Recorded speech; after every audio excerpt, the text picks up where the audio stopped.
March 2nd, 2026. How about a quick walk around the orchard? When we come in the gate, we see the Cal Red peach having a pretty good bloom.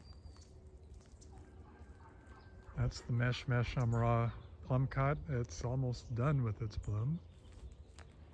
Over here I've got 3 European plums, the first of which is nearing its full bloom there. It's a Persian green plum. Of course, Persia is not European, but it's called a European plum. And then this one's quite dormant still. Maybe a little, yeah, I see some swelling. That's the Imperial Empanouse. And then over here, Mirabelle de Nancy, which is going to have its first bloom really soon, it looks like. Persimmons, got Hachia on the left and a Fuyu on the right, leafing out. We've got cotton candy, Aprium at about full bloom or a little past, but note there's still a lot of popcorn in there. There's also a bee working that flower, and lots of bees. No problem with bees around here. Summer Delight Aprium getting close to its peak. Flavorella is basically done blooming. Seems like some fruit has set. I also always get a little bit of dieback like that every year. Some of that happens, but I still get fruit. Sometimes heavy crops, sometimes pretty light, but boy, there's a lot of spent flowers that don't look so good this year. Maybe because it got really cold and rained right during the peak bloom. This is the Royal Rosa apricot, which is the pollen partner for my Flavorella, and it's pretty much done blooming, but it has a long progressive bloom. You can see new ones still opening up there. The Shaka Paré is past its peak bloom and has beginning to leaf out. Had a really nice bloom this year.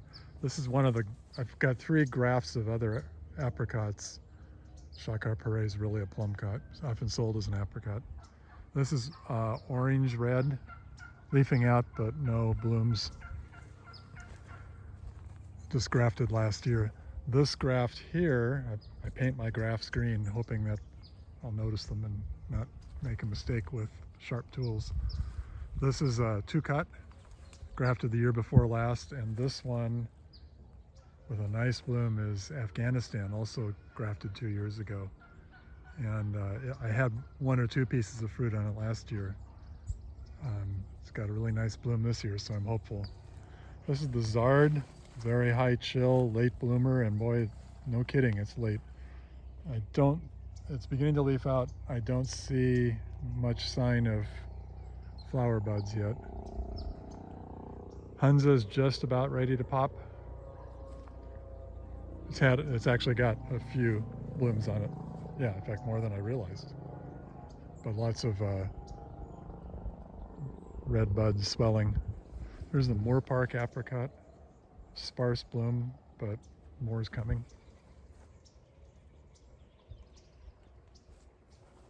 That's baby Crawford peach just getting started.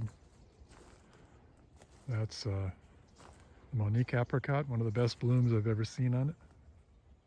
It's never profuse, but many years it has a lot less flower coverage than this. I usually get some fruit on it, but it's not a heavy producer. Canadian White Blenheim, very sparse producer, but you can see it's beginning to bloom. Big problem is it requires a pollinizer, and most of the other apricots tend to be winding down by the time it blooms. That's what I got Zard for. And I think it's because it's supposed to be a very late bloomer. And it's like a late, very late bloomer. This is just reaching popcorn. That's the Sugar Prune. Here's my Flavor Supreme just past peak. And another pluot there, a Flavor King. Spectacular bloom as usual. Splash pluot, pretty much done blooming, but still a lot of flowers. This is Pluot Alley down here. This is the Emerald Drop Flavor Queen, which bloomed first of the Pluots and is appropriately wrapping up first, but still has popcorn. I mean, it still just keeps blooming and blooming. There's the Burgundy, had a nice, you can see why it's considered a great pollinizer for plums and Pluots, because it blooms for a long time. You can see some of those have been open, dropping their petals, and then there are others that are just gonna get started. There's Catalina plum. I really like the Catalina plum. Really glad I added this one. And also has a long bloom period. That's Flavor Finale. More so than most years, it was pretty well leafed out as it was approaching peak bloom. That's kind of unusual, but certainly has a lot of flowers. This is Flavor Delight, one of the first things in the orchard to bloom. And again, a really long bloom. I mean, look at the many stages you see on there. Here's another Flavor King. Flavor King is so great, I decided one wasn't enough. Red Raspberry Nectarine. Full bloom. Excellent nectarine, one of my favorites. Donut Peach.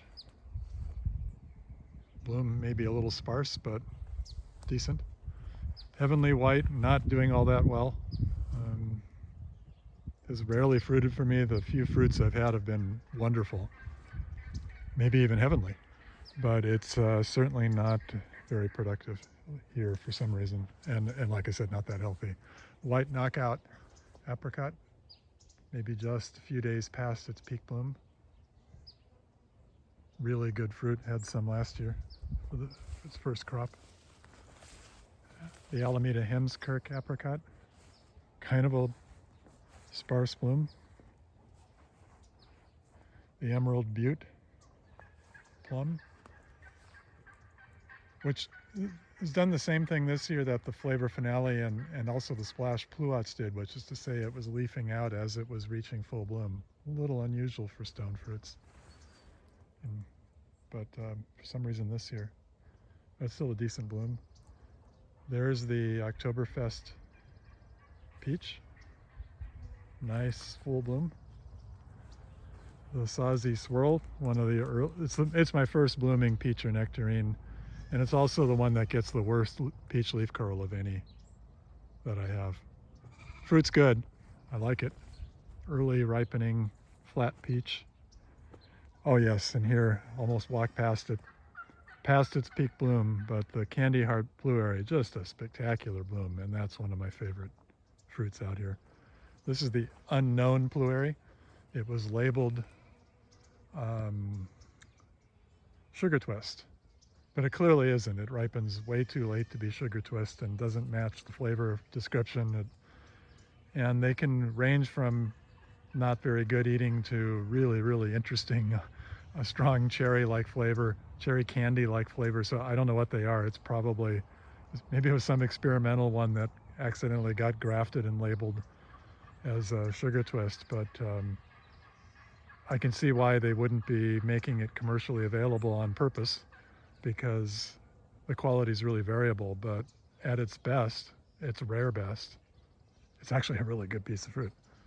The Volunteer Pomegranate, I really should take this out because it's a maintenance problem, and the fruit's not that good, but it's pretty. So far I haven't been willing to take it out. That is almost done blooming, the Flavor Punch Blueberry. Normally, this is a later bloomer than my other blueberries, but as you can see, Flavor Punch is farther along.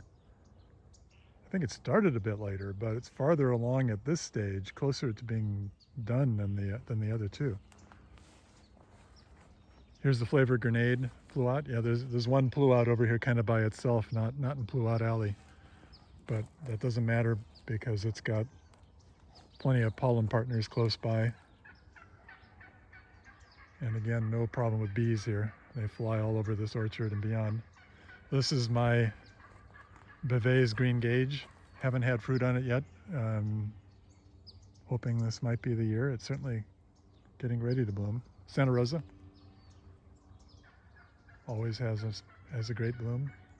The Indian Free Peach is just getting started. It is one of my later bloomers, and it's true to that now. There's a bee, even though the flower is not very far open, the bee's doing whatever it can.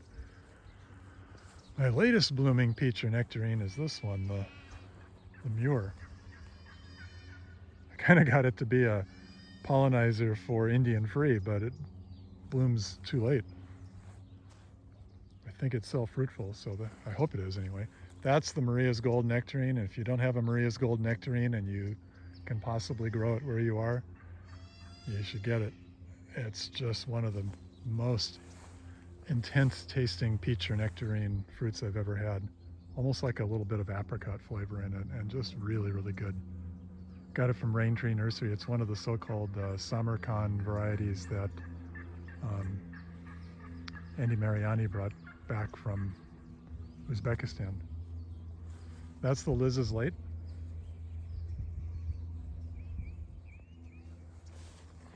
Late ripening, if not late blooming, and it seems like that's we've pretty much covered it all.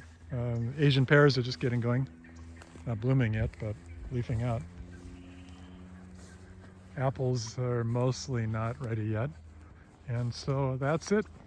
Hope you enjoyed the tour. There are a few other trees in other parts of the orchard, but that's the main orchard. One last look as we exit.